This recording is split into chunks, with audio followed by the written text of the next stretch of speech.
Im Jahre 2005 traf sich eine Gruppe Uralttaucher in Phuket, um die dortige Unterwasserwelt zu genießen.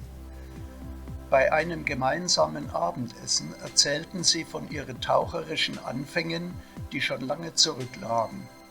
Und wie immer verklärten sie die Vergangenheit und man kam ins Schwärmen. Selbst die antike Tauchausrüstung erfuhr eine Renaissance und wurde hochgelobt.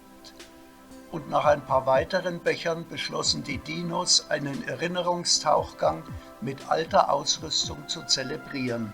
Joachim Rössel hatte zwei erste Automatenstufen mitgebracht, die aus der ehemaligen DDR stammten. Die wurden damals selbst gebaut und mussten nach jedem Tauchgang auseinandergenommen, gereinigt und gefettet werden. Das Material war nämlich nicht rostfrei. Dafür waren die Dinger aber so klein, dass sie praktisch verschwanden, wenn man sie in ein DIN-Ventil schraubte. Als Ausgang diente ein kleines Kupferrohr, auf das der Niederdruckschlauch der zweiten Stufe geschoben und mittels Angelschnur festgezerrt wurde. Anschluss für ein Finimeter? Was ist denn das? Oktopus? Noch nie gehört. Anschluss für Westeninflator? Fremdwort.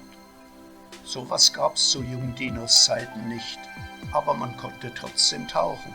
Pressluftflaschen gab es schon lange, aber Flaschenbänderungen, kann man doch aus Seil ganz einfach selber bauen. BCD, Tarierweste, Klodeckel, Tarierhilfe, was ist denn das alles für ein Kram? Ach ja, Gewichte brauchte man ja auch, um runterzukommen. Gab's aber in der Taucherjugend nicht. Egal, eine geklaute Kette von der Baustelle tat es damals auch. Es gab dafür sogar einen Schnellabwurf, Marke Joachim. Tauchmasken kannte man sogar schon damals. Es fehlten nur noch die Flossen. In der Bundesrepublik gab es in der taucherischen Steinzeit die Entenfüße von Hans Hass. Im Reich des realen Sozialismus aber nicht. Kein Problem, die konnte man sich selber bauen. So taten es die Gruftis dann auch in Phuket. Flossenblatt, schön geformt natürlich, aus Sperrholz aussägen, ein paar alte Riemensandalen beiseite schaffen, ehe die Frau es merkt, zusammenschrauben, mit Draht und dickem Zwirn feströdeln und fertig ist die Designerflosse. Fertig. Oh, dann kann es ja endlich unter Wasser gehen.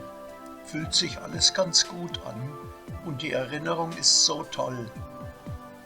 Nur die selbstgebaute Bänderung sitzt nicht ganz so bequem. Da hätten wir mal dran denken sollen, dass sich die Körperlage und die Gewichtsverteilung unter Wasser ändert. Aber egal, wir Dinos sind ja harte Burschen. Und wir bewegen uns so elegant durch die Andamanensee. Fast so wie die Leopardenhaie. Naja, fast. Auf alle Fälle aber eleganter wie so ein Steinfisch.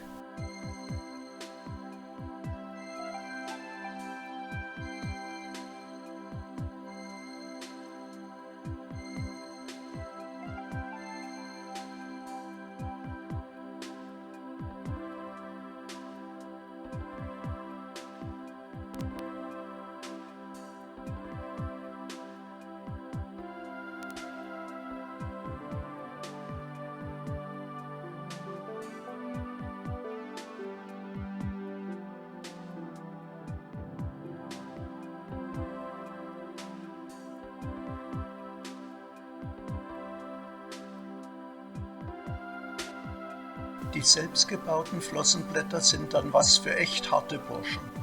Sie sind nämlich steif und nicht flexibel. Das geht ganz schön über die Fußgelenke. Aber man kann ja nach einer halben Stunde mit dem Body tauschen. Und Sicherheit wurde in Urzeiten auch schon ganz groß geschrieben. Schon damals gab es eine alternative Luftversorgung. Die hieß Body oder auf Altdeutsch Tauchpartner. Wechselatmung? Nein, sowas haben die Jungmoränen noch nie gesehen. Und selbst der Kugelfisch staunt nur noch. Beim Gewichtskette zuschneiden war der Joachim wohl etwas geizig, gewogen und zu leicht befunden. Aber Vater Bär hat die Gruft die Lösung parat. Er gibt dem Joachim einen Stein. Scheint echt Spaß zu machen, das so völlig unbeschwerte Tauchen. Zu sehen gibt es ja genug, aber einige der Fische wenden sich mit Grauen ab. Die denken, was ist das denn Komisches? Die sehen fast aus wie Taucher. Ob die als Embryos wohl in Tschernobyl waren? Oder ist das eine bisher nicht bekannte Urform des Homo aquaticus?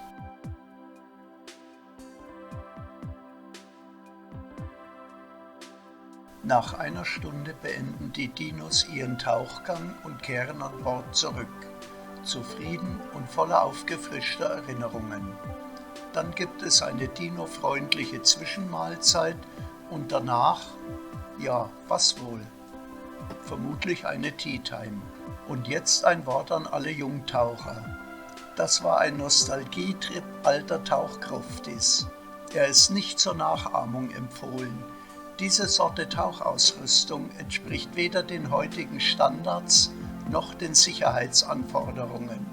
Wenn du Tauchdino werden willst, benütze ordentliche Ausrüstung und deinen Verstand und versuche nicht etwas zu beweisen.